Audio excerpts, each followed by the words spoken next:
Abi, müsait misin? Müsaitim Arzu, gel.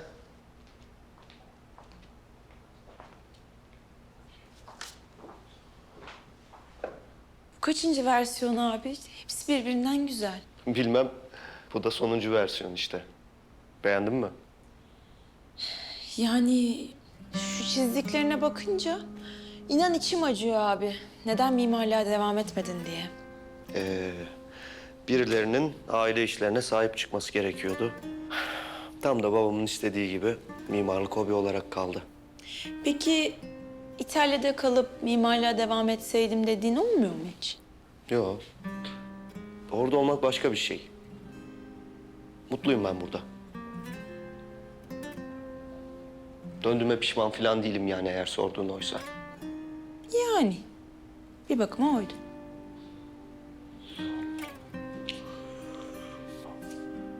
Aidiyet duygusu önemli.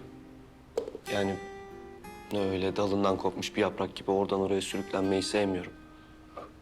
Burada gözümün gördüğü, kulağımın duyduğu tanıdık.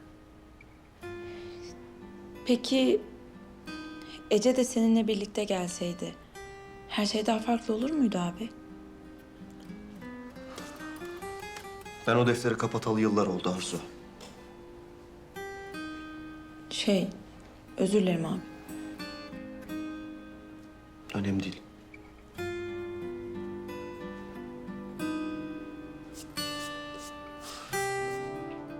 Sen o terk edilmiş ev için bütün bunları çiziyorsun da hayata geçirebilecek misin bakalım, ne düşünüyorsun?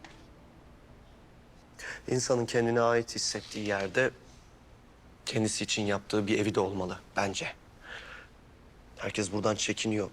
Yani gizemli bir yanı var belki ama ben her baktığımda yani bu evde eksik kalmış, yarım kalmış bir şeyler görüyorum.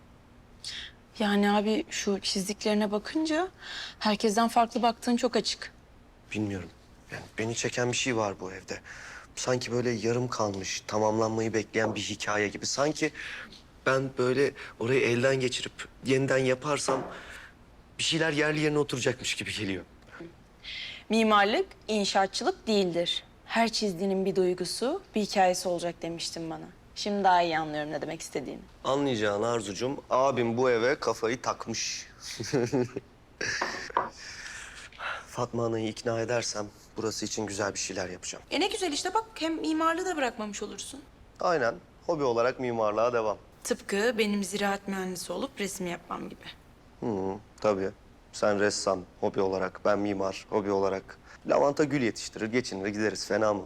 Kulağa çok güzel geliyor ama ikimizin arasındaki temel fark şu ki sen istediğin bölümü okudun, ben onu bile beceremedim. Senin mezun olmana bir sene kalmadı mı? Gir yetenek sınavına. Resim bölümünde oku. Kim tutuyor ki seni? Doğru diyorsun aslında. Bilmem neden olmasın ki. Bir baksana şuraya. Gel bak. Şu versiyona bir bak şurasına.